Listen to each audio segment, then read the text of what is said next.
The dead man, The Undertaker, was on Hawk and Wolf. This is a podcast hosted by Tony Cock.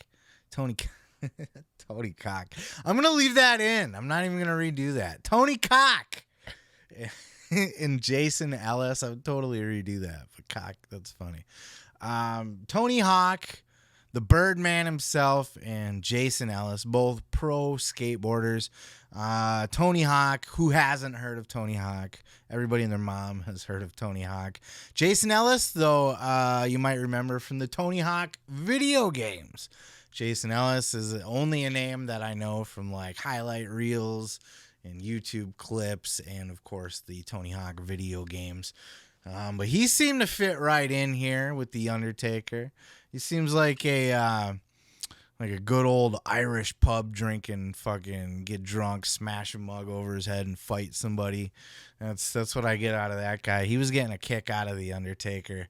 He asked The Undertaker to chop him, to give him a slap, but The Undertaker refused because The Undertaker was going to do it for real if he was going to do it on video. Yeah, which Jason Ellis would have totally taken 100%, dude. But they talked about how like Jamie Hayter was in there a couple of weeks ago prior and was kind of teaching them how they do the forearms to the face or whatever without knocking people out. And The Undertaker was so disgusted. He's like, I'm getting old, man. He's like, because me, I would just knock the shit out of your face. Yeah, and that's what a lot of this interview was The Undertaker just talking about old school shit. Back in the day, that's what was fascinating to the skater guys, was just learning about the old days of the wrestling world, and that's what he's good for. Let's go ahead, before I get any further into talking about it, let's just go ahead and check out the clip here. That was mostly what they talked about, but it was in this clip here that they got into talking about the time that Undertaker showed up at the UFC at a Brock Lesnar fight. If you remember, Undertaker was standing in the crowd, and as Brock was walking out, Taker mean mugged him, and Brock did like a double take, like, you want some, bitch? And Taker's like, anytime you're ready, motherfucker. But so apparently that was to set up an angle, which I think has been heard before. But did we know that Dana White knew nothing about it and was pissed? Check out this clip. So glad it's not happening. Wait, the light went off. The light's off. I can't see anything, you guys.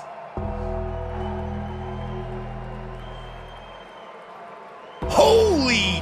What's up, guys? The Undertaker is here. I told you. He was not believing me that you were here. The light thing is kind of it's hard habit to break. I saw a long time ago Brock Lesnar, when he was in the UFC, walk by you and you stared him down. Yeah. Yeah, nobody bought that. No. That's all right. That's all right. I saw a long time ago Brock Lesnar, when he was in the UFC, walk by you and you stared him down and someone asked you a question. It looked to me like you were like, yeah, I'm probably gonna mix it up with this guy pretty soon. And I was like, really? Was that real? Like, 'cause I was there. No, I was strictly there to pick a fight. But I pick a fight on our format, not his format. Okay. And it took, I don't know, we did that and then nothing happened. What do you mean nothing happened? You didn't do the fight, or no, not till years later we didn't. Unbeknownst to Vince or myself, like Dana had no clue what was going on. Oh, yeah. Oh, wow. You did a little inside promo. Yeah, and we weren't aware of the fact that Dana did not know that I was gonna do that. Yeah. And how was he about that? He was not happy. Right. Yeah, he was not happy that he gets somebody unhappy about things sometimes. So that some guy from the WWE is challenging his biggest draw, and but we thought he was on board with it, and everybody was. I would have thought that it was a win-win for everybody. It probably could have been, but again, it didn't happen.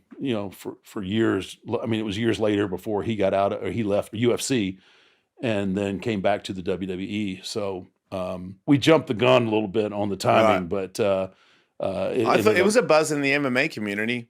Oh yeah, no doubt. I was like, are they gonna sign you? Did that ever? No. It was too late in the game for me to switch over. Last week Undertaker was on Hot Boxing with Mike.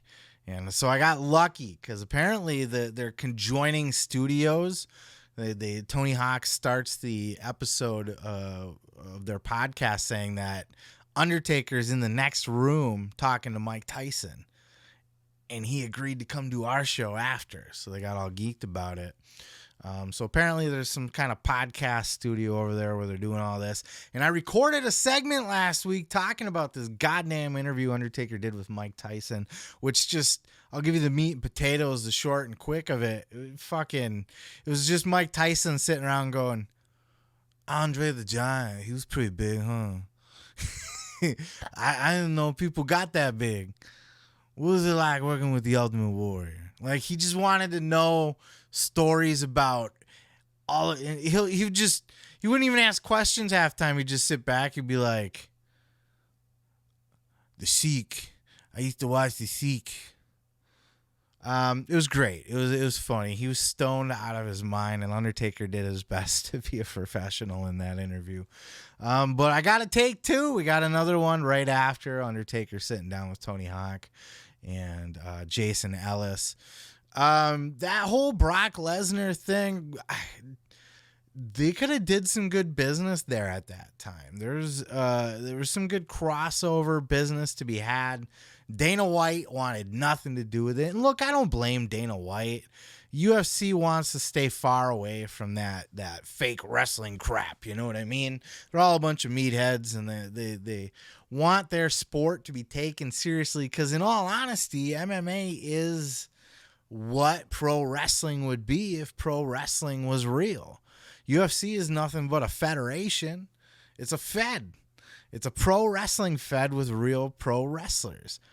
And that's exactly what they be. People coming in from different backgrounds. This guy's a high flyer. This guy's a fucking brawler. This guy, this guy's a puncher. This guy's a wrestler. So he's going to want to distance himself from wrestling as much as possible. But they showed it on camera. It's not like they shied away from it completely, though I don't think Dana White sits and screams in everybody's ear on a headset. He sits and watches the fights. He doesn't produce the goddamn show. I'm sure somebody does, though, obviously. But they, whoever that was, they chose to show that the Undertaker doing that there. But that could have been some good business. Look, that could have led to Brock comes in and beats the Undertaker at the next, say SummerSlam. I don't know when that fight was, right? But let's say SummerSlam was a month or two later. Build up a little online hype for it, get some buzz based off this UFC thing. Brock comes in, beats the Undertaker at SummerSlam. But then Taker gets one back at WrestleMania. Everybody does great business. You plug UFC the whole time. Brock Lesnar, the UFC champion, the fighter from the heavyweight fucking, you know what I mean? There could have been some good cross promotional. And look, Dana White owes his entire fucking company to the WWE, as a matter of fact, because the UFC was not a shit when Dana White took over. When the Fertitta brothers bought the shit and Dana White was put in place as president, UFC was a dead company. It was dead. And they brought it back to life. They had that. And so the first thing that they did was they tried to model it after pro wrestling. When they came in, they had it was the Chuck Liddell, Tito Ortiz era. And they had the big fucking staging, the Monday Night Raw stage. And they had the big Tron, and they had the fireworks and everything. They did the full pro wrestling treatment. Then when they tried to go legit and they did shape it into more of a sport and it looked more clean and professional, they had that show, The Ultimate Fighter. And they put it on after Raw, and boom. Man, they were off and running after that. Because they had that Stephen Bonner, Forrest Griffin fight. Jesus fucking Christ. Those guys just killed each other. It was the greatest, still one of the greatest fights you'll ever see in MMA history. It was just on live TV right after Monday Night Raw. No, they made it to the pay-per-view, but you get my point. And that's the house. Ultimate Fighter is the house that built the UFC, so to speak. And Ultimate Fighter that can credit their lead-in WWE Monday Night Raw. So I think Dana was probably a bit too uptight there about that, especially because he's by all accounts friendly with Vince McMahon. They could have had business there, but you know what? I also don't blame him. You know, if he wants to separate that shit, you don't want your top real fighting guy to go over to WWE fake shit fighting guy, because then people are going to question MMA, right? It could fuck with the credibility of MMA. So I see it. I get it, but that would have been fun. But look, they had Taker and Brock had a whole fucking thing after anyway. You know, they worked together previously, and then before Brock left to UFC.